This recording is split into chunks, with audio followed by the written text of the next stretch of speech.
question. The NFL owners have approved a new catch rule. It was unanimous. The requirement to maintain control of the ball throughout the process going to the ground no longer applies. We'll have more on that coming up. Plus, how does having breakfast with all 32 NFL head coaches sound? Well, it happened today.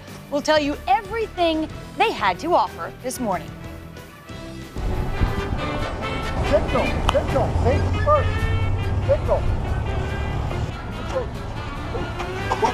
Hey, what's up, Drew? What's going on, I'm Matt. I don't have mine fast. I'm with him. All right, thank you. The boys are back in town. Hasselbeck's brothers. Get one for our show. I'm in control. Stop. Whoa, yeah. This is the cafeteria right here. In the back anymore. Hey, come back. Come through. Make sure they don't bump into us.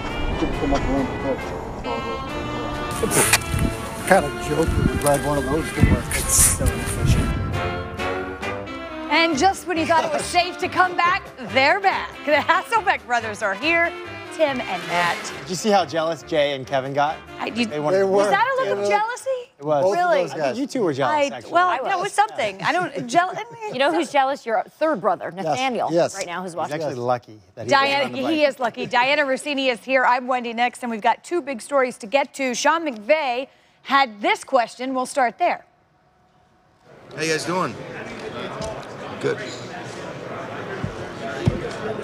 Sue or the speculation on Odell first? Which one is it?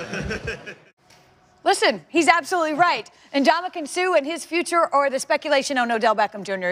You know what? He asked, you answered. He was in the production meeting. I think it's Odell Beckham. I mean, listen, Sue signing's a big deal, but I think it's Odell Beckham. That's where we'll start then. Tim has spoken. Oh, listen. Notice how she asked me and not you? Wow. Made it clear he wanted to see better behavior from his star wide receiver before he did reward Odell Beckham Jr. with a contract extension. And earlier today at the owners' meetings in Orlando, Giant head coach Pat Shermo echoed that same sentiment. What was your reaction to what one of your co-owners, John Mara, said, who said, hey, we were 3-13 last year. Nobody's untouchable. Yeah, I think that's really the narrative. You know, we're trying to make the team as good as we can make it, one decision at a time. And, you know, when you go through a year like that, you know, you're doing everything you can to get the team better. You know, and we've got the Super Bowl champion in our division. And so that's why you just kind of break it down. We've got new eyes in the building. Dave and I talk a lot about what we want this roster to look like, and certainly collaboration with ownership. And so what we end up doing is trying to make the team as good as we can make it. There are reports or rumblings out there that you may be talking to other teams about trading Odell Beckham Jr. How would you characterize that? Yeah, I think that's just talk. I can't and wouldn't confirm any of that. Bottom line, one more question about Odell Beckham Jr. Do you want him on your football team? He's an outstanding football player, and you know, he's on our team right now, and so that's how I'm moving forward as a coach. In the past 2 days, there have been 2 reports about Odell, okay? They've been floated that he won't take the field without an extension, and the Rams are interested in trading for him. I understand the reports. People are going to print stuff. I get it. But I want you to understand this. Neither Odell nor his agent have contacted us regarding either report. Do you want Odell on your team? I'm not going there. Next question. Dave, you said last month that Odell had a clean slate with you the off-field stuff and everything. Yeah, that's what I said. Has that slate been scuffed up already? What's that? Has the slate been scuffed up already? You tell me. You tell me. There's been a lot of stuff, right? You tell me. Video? Next question. You know, when the Rams executives were asked about that report and Odell Beckham, they said, you know, we got to be careful. We don't talk about other teams' players, but you've seen what we've done in the offseason. We're not afraid to trade for anyone. Have they contacted you about Odell Beckham? I'm not responding to that report. The bottom line is, Ernie taught me, and I told you guys this, you don't quit on talent. Well, if you don't quit on talent, you're not quitting on Odell Beckham Jr., that's for sure. Mort and Adam in Orlando at the owners' meetings where this is all taking place. Adam, what are you hearing regarding Odell Beckham's future? Well, Wendy, you don't quit on talent, but you certainly try to make sure that that talent is somebody that you want to have around in the future. And you listen to all of these Giants officials address the situation.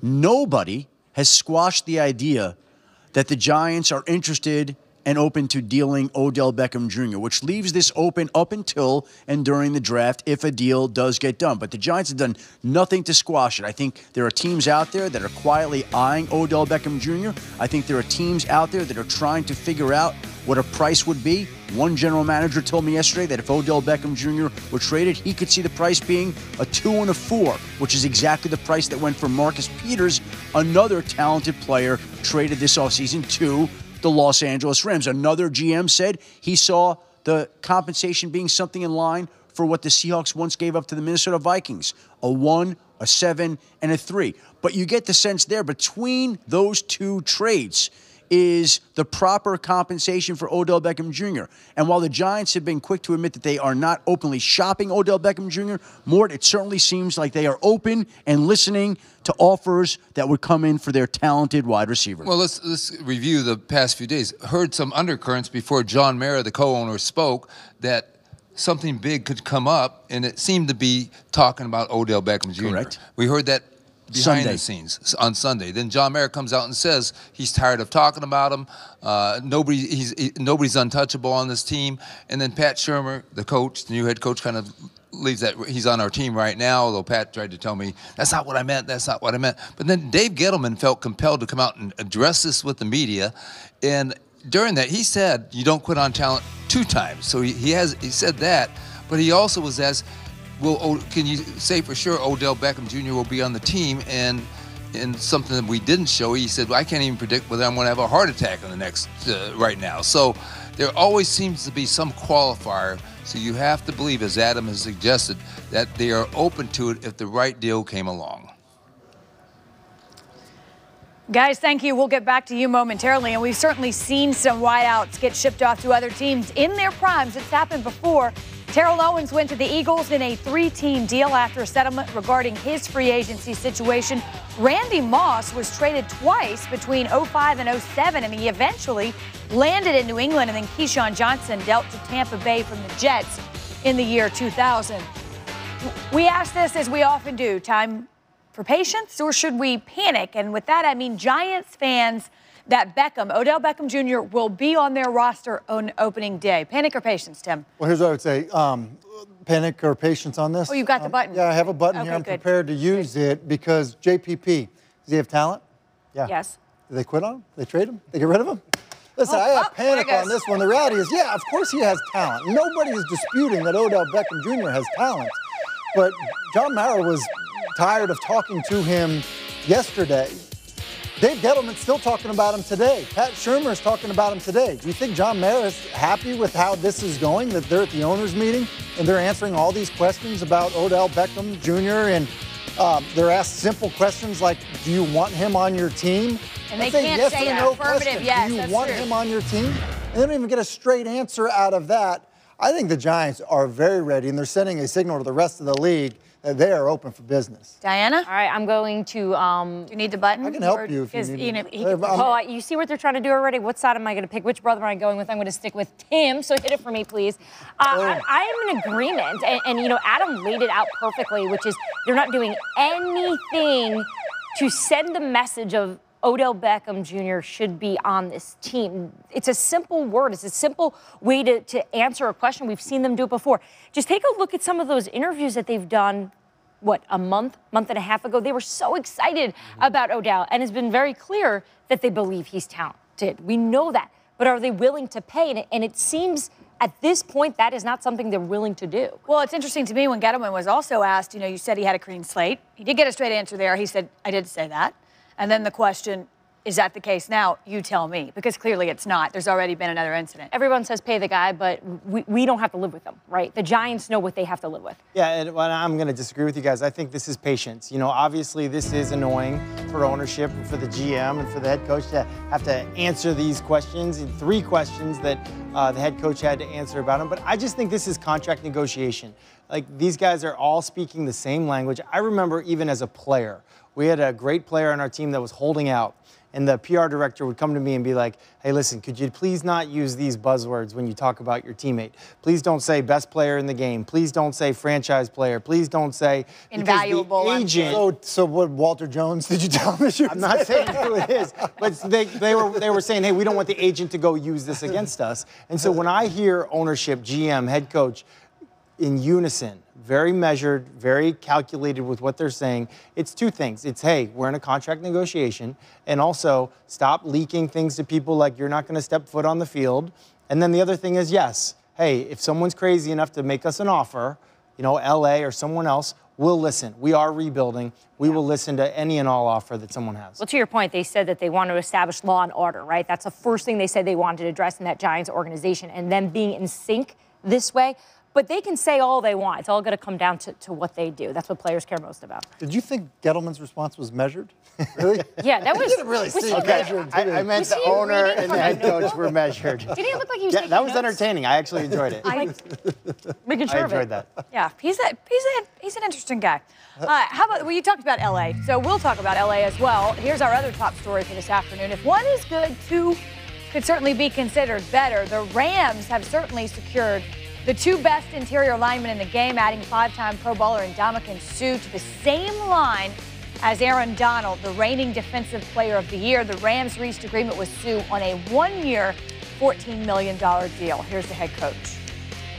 You know, we're excited. We feel like it's a good fit. There's been some players that we have a lot of respect for on our roster that have kind of been instrumental and influential in terms of kind of getting this thing over the top. And you know, we're excited to get going with him on April 16th. You know, I think when you look into something like this, you know, Ndamukong and Aaron both have talked amongst each other. And I think it's very important when you talk about a player like an Aaron Donald, hey, here comes Ndamukong. How do you feel about that? I think the mutual respect that exists between those 2 players was imperative and really paramount to be able to even pursue this in the first place.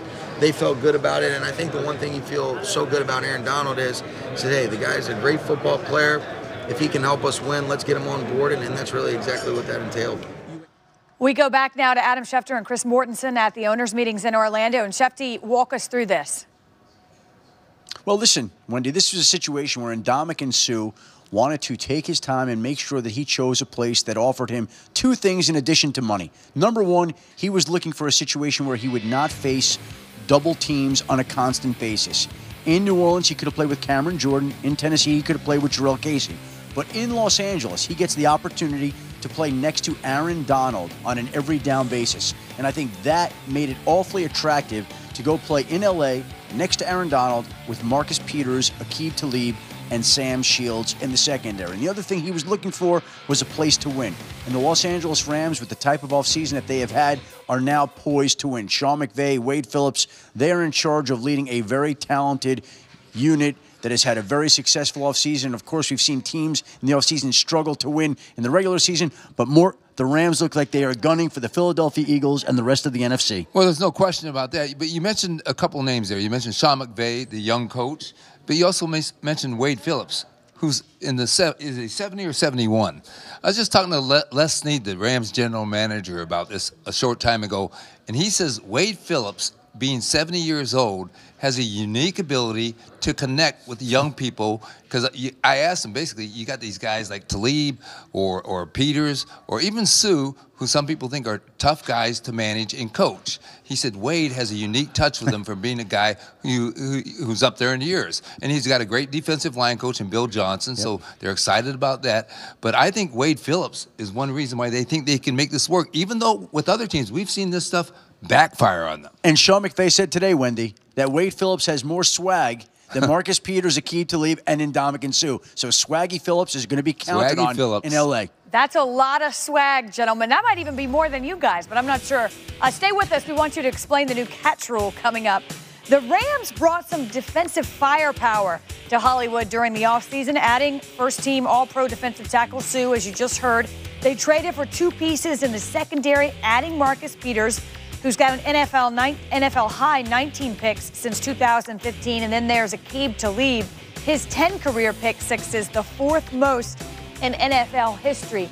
This is a talented group, at least on paper, and I get that you don't play there, but panic or patience with regards to NFC West offensive coordinators facing that group we just named. Diana, we'll start with you. I'm going to go with patience because, you know, in New England, they have a saying up there is we're not in the business of collecting players and talent. We're in the business of creating a team.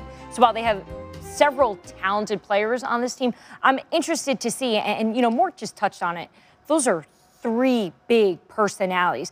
Two of the 3, you've heard a lot of rumblings from their former teams about them not perhaps being the best team mindset type players, good locker room guys. So while Wade Phillips has some of that swag, I think they have a lot of challenges ahead of them in terms of making that work. I agree with you, Diana. I'm going patient as well. The other thing they say in New England is do your job. And they win a lot of games because guys will do their job. Not everybody on your defense is the playmaker. Sometimes you need to occupy people so somebody else can go make a play. And that's great that Wade Phillips has a unique ability to, you know, interact with younger players, but he's not on the field and he's not in the huddle. And I don't know where the leadership is coming from on this team. I mean, to me, I think that you have volatile, big personalities on this team and guys, a lot of guys that want the credit. And that doesn't always work and translate. I'd be patient. See, he's got swag too. Pete Carroll's, I think, one of the oldest coach in the NFL, if not the oldest. That we can agree on. Whether they get there is a different story. Still to come to prove the changes. Dante Foreman, that's a torn Achilles, should be ready for training camp. Meanwhile, the NFL owners' meetings continue in Orlando. They will do so until tomorrow morning. This morning, head coaches from around the league were available at breakfast. And according to Colts head coach Frank Reich, Andrew Luck is throwing a football again in his rehab from that shoulder surgery and is expected to rejoin the team when it begins their offseason conditioning program on April 9th. Here's the head coach. Yeah, I think he's doing well. I think he's continuing to progress the way that he expected and that we all expected, and is on course, you know, exactly where we want him to be at this point. He's feeling good. He's working really hard and diligent, not skipping a step to get his body back to where it needs to be. He's currently still working on the throw motion stuff that he's working at, really tying his lower body into his upper body. I think when you watch tape of him in the past, he played with a big wide base. And the guys he's working with right now are doing a nice job really retraining him and using his lower body to take some stress off his shoulder, which I think if we just look at the history of the league, a lot of quarterbacks have done that. We will ease him back in. He's going to be with the team April 9th. We're planning on him being part of the team and going through activities. But we just don't know how extensive those activities will be. We don't know how extensive it'll be right now. Will any of those activities include throwing? Yeah. Well, certainly there is no reason to discount any of that, and we hope and believe Andrew Luck is taking the right steps, but there have been setbacks along the way. We know that. This has taken quite a bit longer than anyone anticipated, at least initially. So, Matt, I'll start with you. As you watch him before, what are the expectations now, given where we were and where we've been? Well, it's nice to hear that he's going to be throwing. A year ago from today, we weren't saying that. And, you know, I think everyone knows the kind of player that Andrew Luck has been. You know, his first 3 years going to the Pro Bowl, leading his team to the playoffs each year, and then even to the AFC Championship game. But he wasn't healthy after a stretch because they weren't protecting him. So even if Andrew Luck comes back healthy, they got to figure out all their other issues. And yes, they are rebuilding. Times there was no protection. Other times there was enough protection. Guys would be open, and Andrew Luck didn't play like the Andrew Luck that we saw those first 3 years. Because that's what happens as a quarterback. Sometimes, you know, sometimes it's on them, and then you get gun shy a little bit. You're not as accurate as you once were. These are 3 plays in a row from the game in 2016, the last season that we saw Andrew play.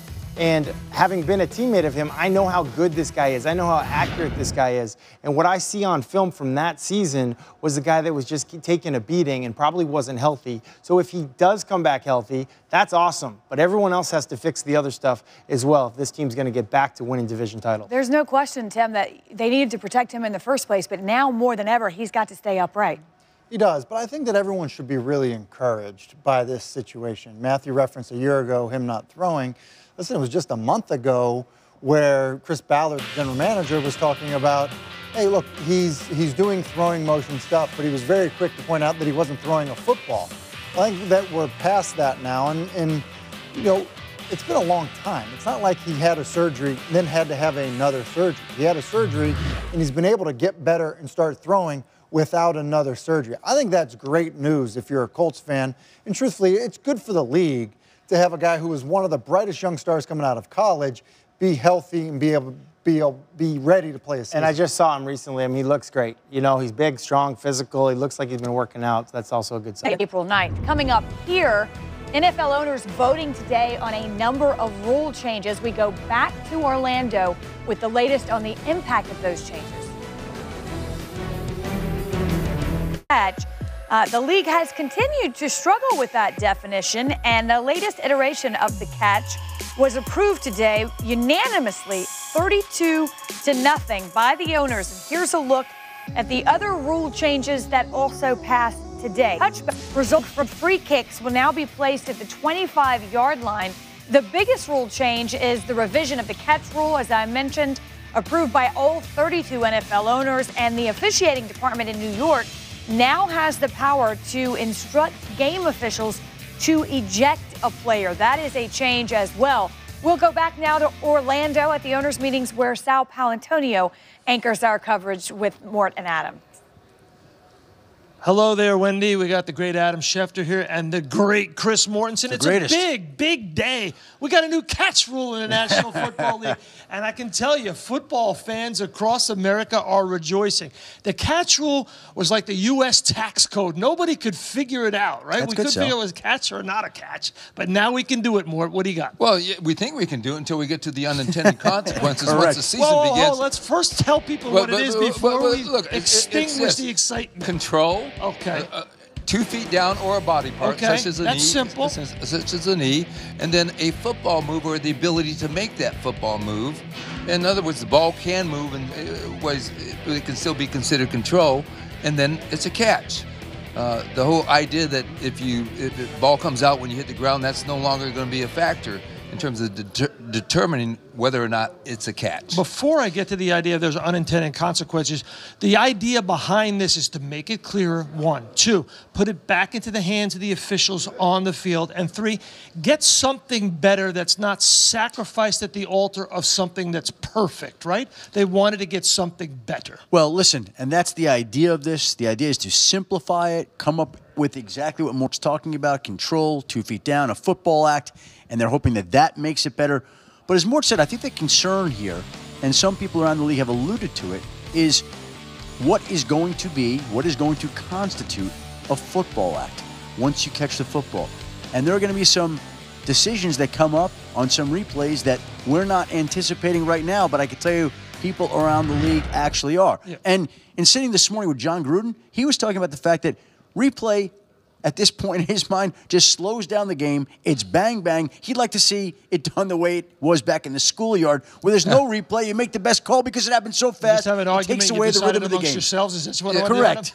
Sal, I will still maintain, as I did yesterday, that I think we saw this rule in action during the Super Bowl when the Eagles played the Patriots. There is no question about that. All of that, I think, was in action at that I game. talked to Al Riveron yesterday after the press conference, the vice president officiating, and it was pretty clear to me that it was already in place when they ruled on the Zach Ertz catch for the touchdown and the Corey Clement catch for a touchdown. When he had those conversations, he was in New York, Troy Vincent sitting next to him with Gene Steratore, the referee, on the field. They were having that conversation, and they were basically legislating on the fly during the Super Bowl, and now we've seen it enacted unanimously by the owners. And I'm just going to say, unintended consequences or not, this is an exciting day. We know what a catch is, at least for the time being. What do you got on the second rule that was passed, the so-called Gronk rule? Well, everybody remembers that hit on Rob Gronkowski, and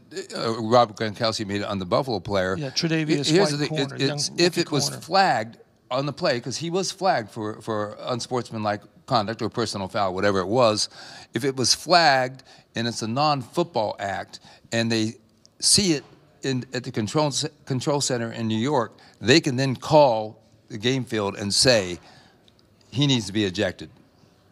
And that's exactly what will happen. By the way, and so they approved that, giving the authority to New York on a non-football act, personal foul that was flagged. And New York, just to be clear, it's not impersonal New York. It's Al Riveron with Troy Vincent sitting next to him, as well as John Runyon, the league's enforcement chief. Those three guys will get together and look at it, and now the decision can be made in New York to eject that player. What do you got, Adam? Look, it's a step in the right direction. Everybody remembers the outcry that there was after Gronk hit Tre'Davious White and was not ejected and was just penalized. Everybody could watch the play clear as day and see that he violated the rules. And I believe he was suspended the next week anyway. He should have had to sit out the next game. The league is putting into place a system where that in the future is not going to be allowed Real quickly, to happen. let's talk about one other thing. Is that was the pass interference penalty change that the New York Jets proposed. They pulled their proposal because there wasn't support. And the bottom line is that the Jets and some other teams, some other defensive coaches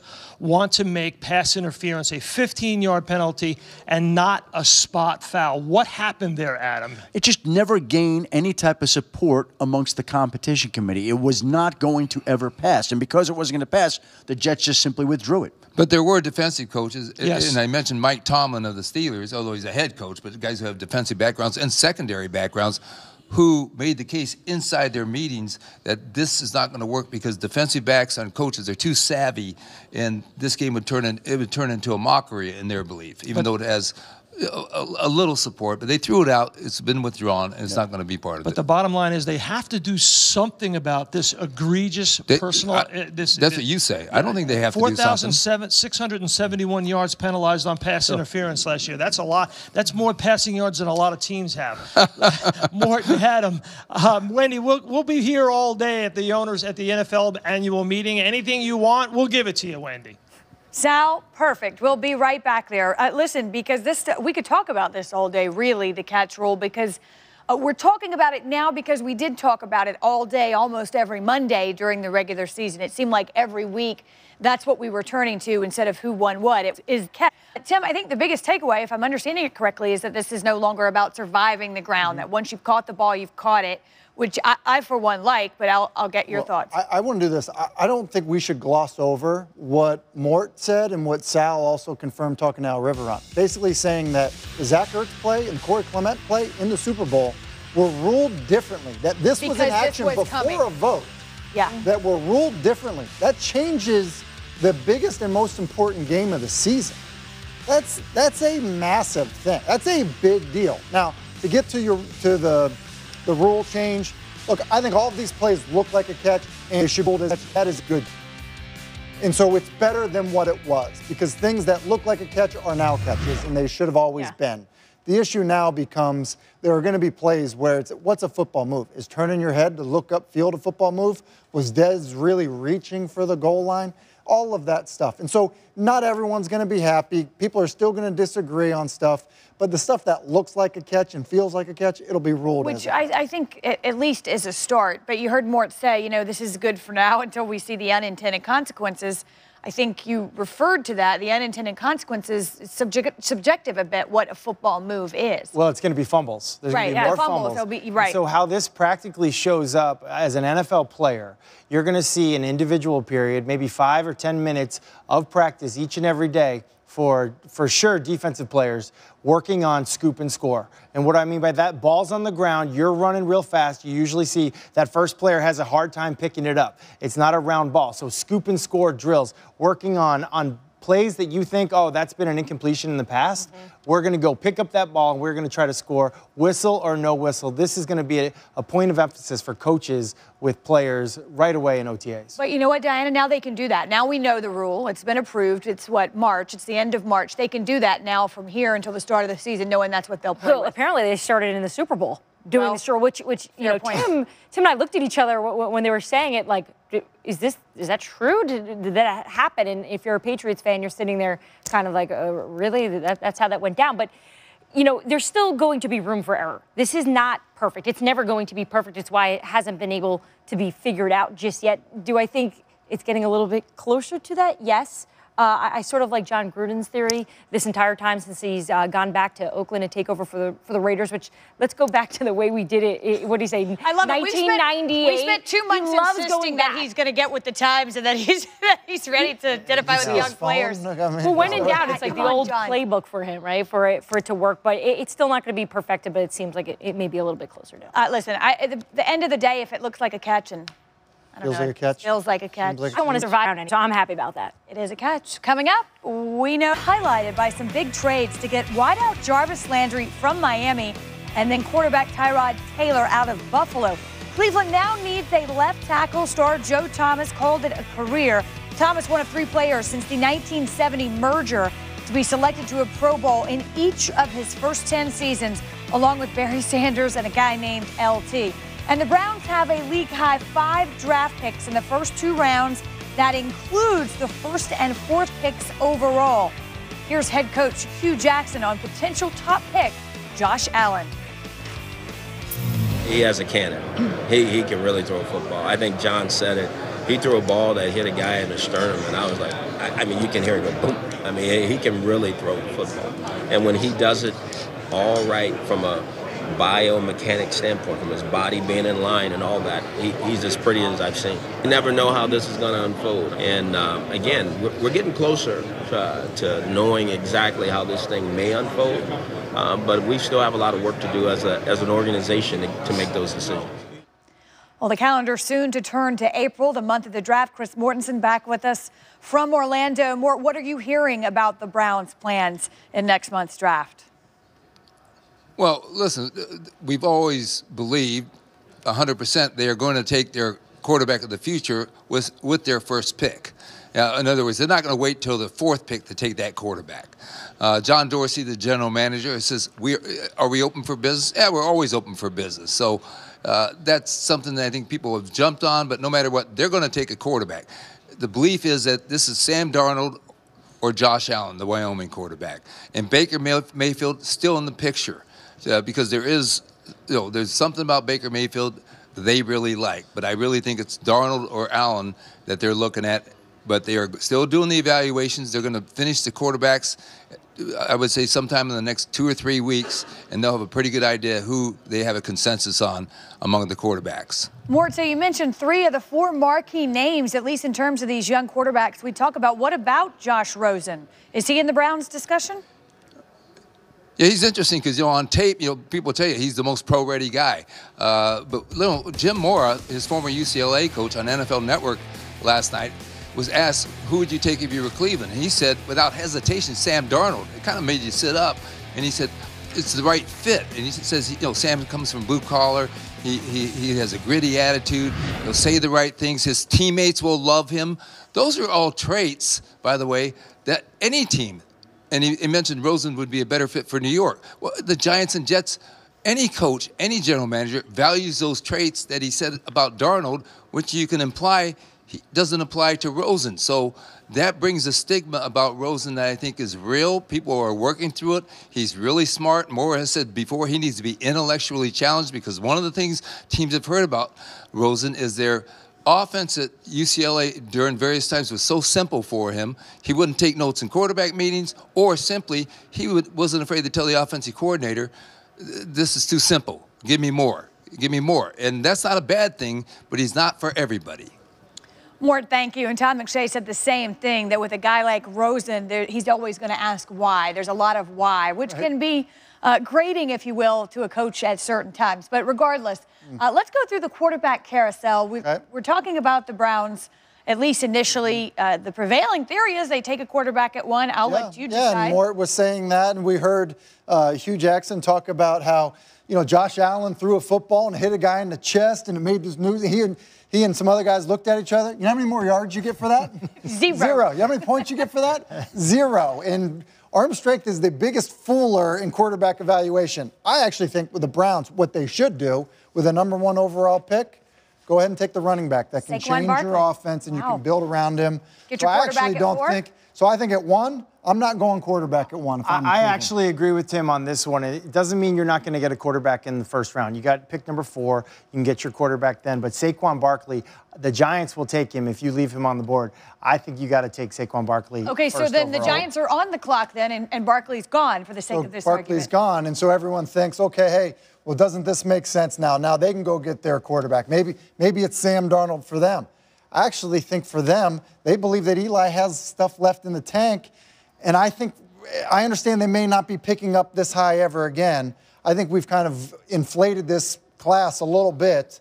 I actually think they go Bradley Chubb. I think it makes sense for them. I don't think the Giants take a quarterback, or I don't think they should. We don't normally agree like this, but Josh Rosen is the quarterback that if you were taking a quarterback, I think is the best fit here. You're talking about for the Giants. For the Giants, yeah. but I agree with Tim. The last time the Giants picked this high, they picked a guy named Lawrence Taylor. It worked out. Bradley Chubb, we called that NC State-Louisville game against Lamar Jackson, the most exciting player in all of college football. Bradley Chubb took over that game by himself as a defensive lineman. He's a special player. At number 2, it is well worth the investment. All right, so as we go through this, we've still got all 4 of these big-name quarterbacks on the board, and here come the New York Jets. And here traded up. Jersey. That's actually Josh Rosen. Don't get it fooled. And I actually believe that's the right pick there. You know, we heard Mort talking about what Josh Rosen's former coach said, a good fit. I agree. And this idea of, hey, he's too smart. I understand you want your quarterback to take notes and be dialed in and all of that. He is the most pro-ready.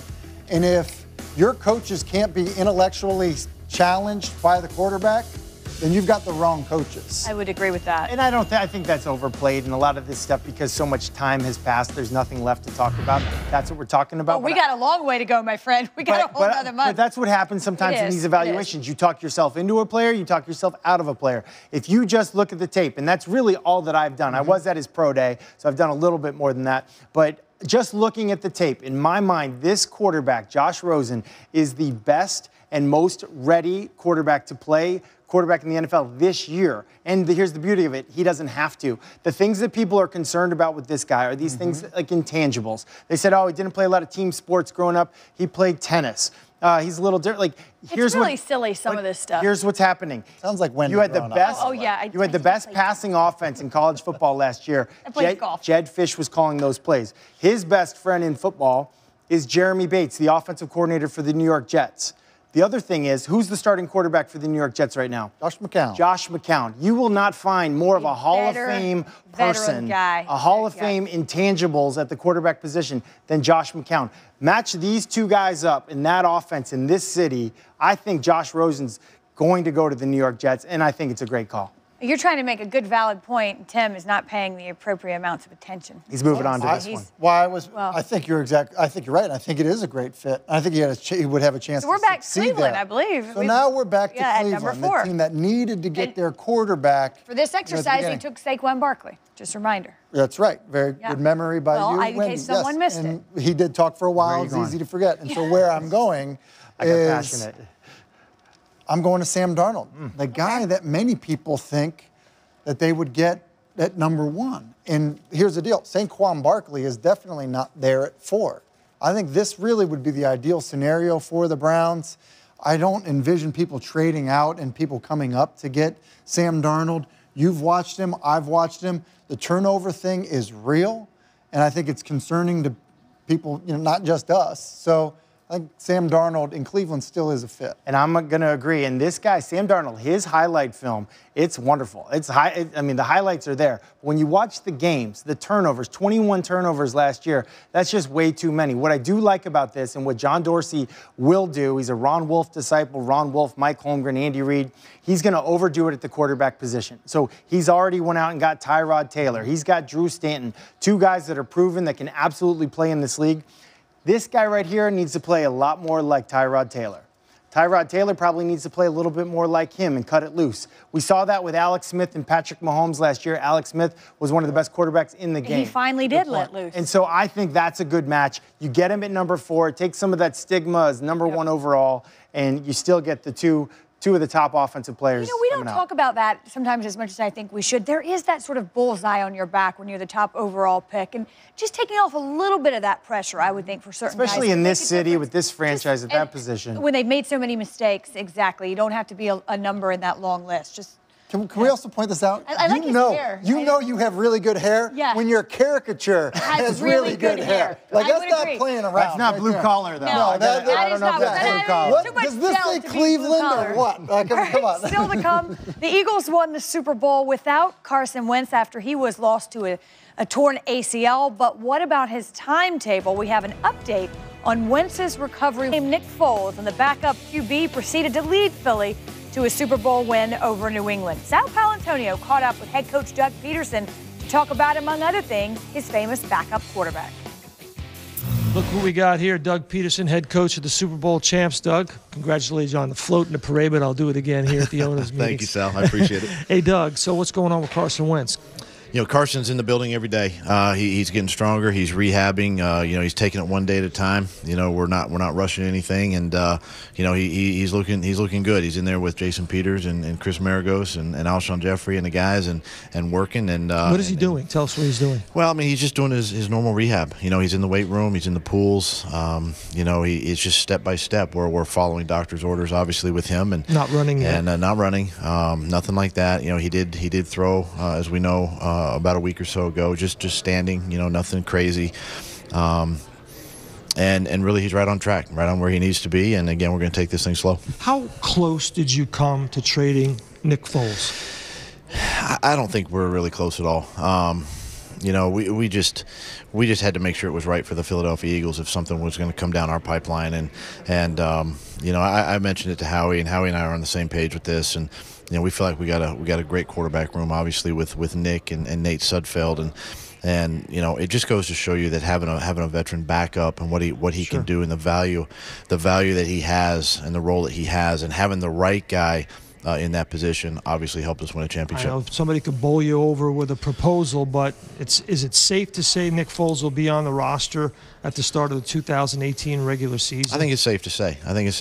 Like you said, if anything comes in and it just blows our doors up, you know, open, maybe. But right now, you know, I'm comfortable with Nick and him coming in as the backup behind Carson. We just talked to your GM, Howie Roseman. He said that the team was unaware of Michael Bennett's pending investigation in Houston. Is there anything else that you can share with us right now? Or is it you can't talk about it because it's a pending investigation? I really can't comment on it. It's pending. You know, I haven't really been up to speed, you know, on what Howie's, the information he's been privy to. He and I are going to talk later tonight, but yeah, I'd rather not comment on that.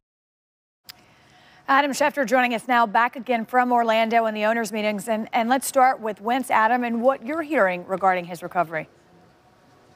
Well, Wendy, you've heard the Eagles head coach Doug Peterson and the general manager Howie Roseman at these meetings talk about the fact that Carson Wentz right now, they believe, is ahead of schedule coming off that torn ACL and LCL injuries that were projected to sideline him 9 to 12 months. The timeline has not changed. Carson Wentz continues to target a return on opening day, which would be September, which would be about 9 months, which would be a little aggressive. But you also heard the Eagles say that they're not parting ways with Nick Foles, that he will be back for the 2018 season. And so that is the built-in insurance policy that the Eagles now have in place, that if Carson Wentz isn't ready for opening day, even though he is ahead of schedule right now, Nick Foles would step in as the starter, and the Eagles would hope fare as well as he did in the Super Bowl against the Patriots. Such a valuable piece to have. The Seahawks released quarterback Trayvon Boykin this morning. What more can you tell us there, Adam?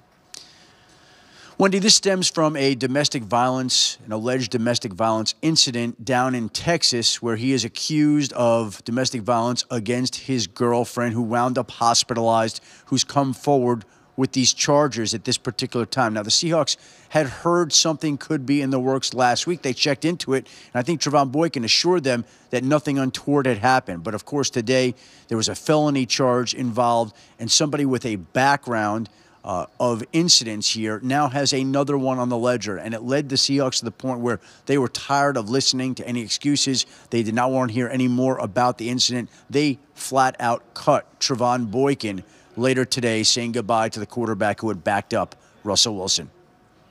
Adam, thank you. When we come back, we'll have more on that Rams' new look defense. Stay with us.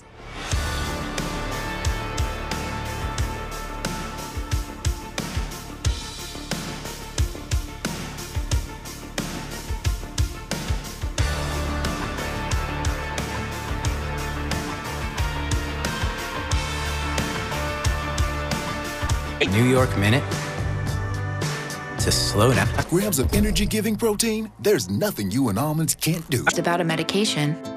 This is Humira. This is Humira. Infections, including tuberculosis, serious, sometimes fatal infections, and cancers, including lymphoma. Talk to your doctor and visit Humira.com. For $6, I got a spicy chicken and a Whopper. Jackpot. It's the 2 for $6 Mixer Match deal. Now with a new spicy crispy chicken, only at Burger King. Sup, morning people. It's me, your #1 morning energy boost. Word around the kitchen is there's a new sports show coming out called Get Up, hosted by Greenie Beetle and Jalen, 7 to 10 a.m. It's the perfect blend of highlights, hot topics, and big interviews. This could drop me to #2 in the morning routine ranking. With these 3 coming to ESPN soon, they could be stealing my caffeine if you catch my drift. Drift. And I used to think morning tea was my biggest threat. Good morning. The rest of my life gonna start today. The NFL Draft on ESPN for the 39th straight year. This time, though, from AT&T Stadium, a.k.a. Jerry World, in Arlington, Texas, April 26th through the 28th. Trey Wingo will host along with Mel Kiper Jr., Louis Riddick, and for the first time, Kirk Herbstreit. All 3 days also streaming live on the ESPN app.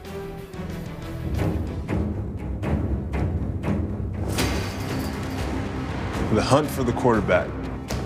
Obviously, I know when I get back there, if he wants to squirm, if he wants to run, or if he wants to just take the hit like a good veteran.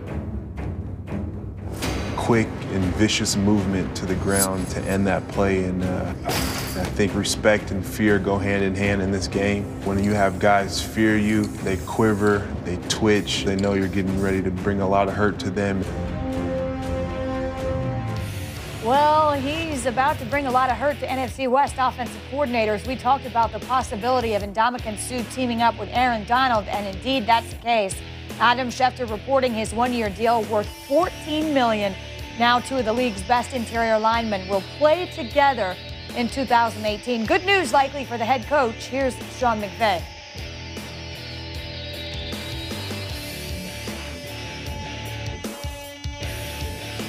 And the 81st NIT, once again, the semis from Madison Square Garden, 7 o'clock.